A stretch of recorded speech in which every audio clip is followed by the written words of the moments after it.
devrait payer aux partenaires, et ce qui correspond pour un expert, donc les experts qui vont venir dans le cadre de ce contrat, c'est 23 816. On a dit que ça correspond au salaire de plus d'une vingtaine d'experts, de cadres de haut niveau dans l'administration guinéenne. Donc on n'a pas trouvé mieux, et sinon il y a bien des Guinéens qui ont étudié, qui sont spécialistes en gestion hospitalière, mais ce n'est pas mal qu'on aille chercher ailleurs, mais c'est le contenu du contrat qui frise le mépris, qui frise le dédain pour les Guinéens.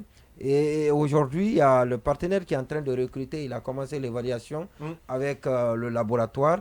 Et ce qui est encore beaucoup plus inquiétant et qui pourrait susciter assez de problèmes à Donka, c'est que le partenaire voudrait faire un assainissement. Donc, veut procéder par concours au recrutement des médecins avec lesquels ils doivent travailler à l'hôpital. Donc, il se trouve qu'il y a des médecins qui travaillent dans ces conditions que nous savons depuis très longtemps, et vouloir se débarrasser de ces médecins parce qu'ils n'ont pas le niveau requis pour travailler dans l'hôpital national, donc qui a été construit par les Guinéens, de l'effort des Guinéens, et ils n'ont été appelés que pour gérer l'hôpital. Ça pose un problème.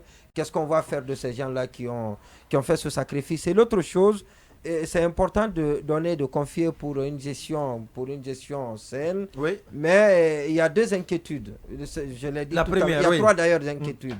Il y a trois inquiétudes. Premièrement, c'est la situation des médecins qui ne vont pas être retenus à la suite du texte qui est en train d'être organisé par... Quel va être leur sort dans ce cas? Quel va être leur sort? Et parce qu'il faut les avoir avec forcément pour les former et pour les réintégrer dans l'effectif, mais ne pas les abandonner pour les envoyer haut, parce qu'on n'est pas dans ça s'appelle le renforcement des capacités. Clinique. Normalement, ça devrait faire partie. Voilà, ce n'est pas une clinique. Ce n'est pas une clinique, c'est un hôpital national. Exactement. Donc ça, c'est la première chose. Deuxième chose, à combien on peut facturer les consultations?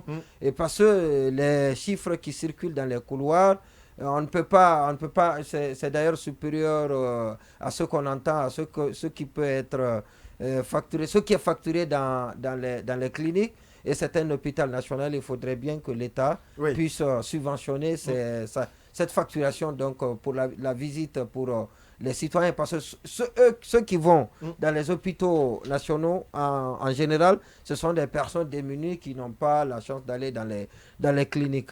Et la troisième chose, l'inquiétude, c'est le mode de gestion, parce que le partenaire n'apporte absolument rien. Et je l'ai dit ici, il trouve tout sur place. Ça a paru un peu bizarre ça a suscité des polémiques passionnantes ici dans ce studio. Mais c'est important de s'y attarder. Quand on doit donner beaucoup d'argent à quelqu'un qui ne vient qu'avec peut-être la matière grise qu'on peut trouver ailleurs, ça c'est un problème. Donc on paye tout ce montant à une entreprise qui n'apporte absolument rien, parce que tout est déjà sur place, l'équipement, et le local, ils sont tous là. Et quand c'est le partenaire qui vient juste pour l'organisation, pour la gestion, et en plus dans cette gestion il a un pourcentage, et ça, très élevé. Ça laisse à désirer. Voilà, c'est comme pouvait dire. Il faut bien s'interroger sur sur le montant sur ce modèle de partenariat. Au niveau de la déperdition par rapport au redressement fiscal, beaucoup de messages tombent que ce n'est pas 1000 milliards de dollars, mais plutôt certainement 1000 milliards de francs guinéens, parce que 1000 milliards, que ça dépasse 10 fois le PIB de la Guinée.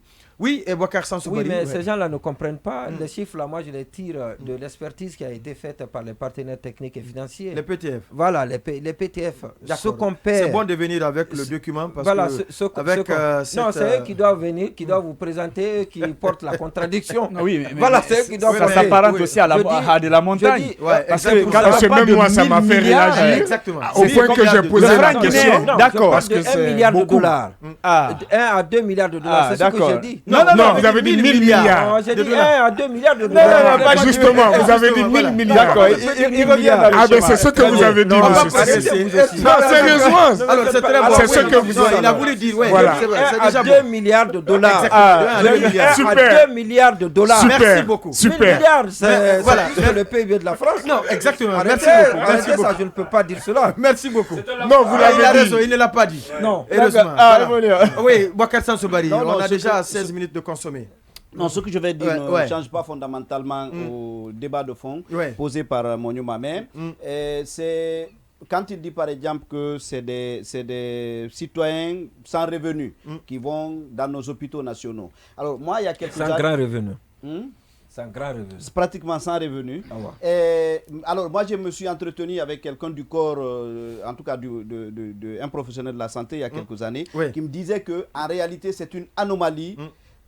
Le fait que tout le monde, même celui qui a le petit paludisme, soit obligé d'aller au CHU d'un cas. Dans les conditions normales, c'est des cas qu'on ne peut pas prendre en charge au niveau des structures intermédiaires, par exemple les centres communaux médicaux, dans le cadre de Conakry, dans les postes de santé.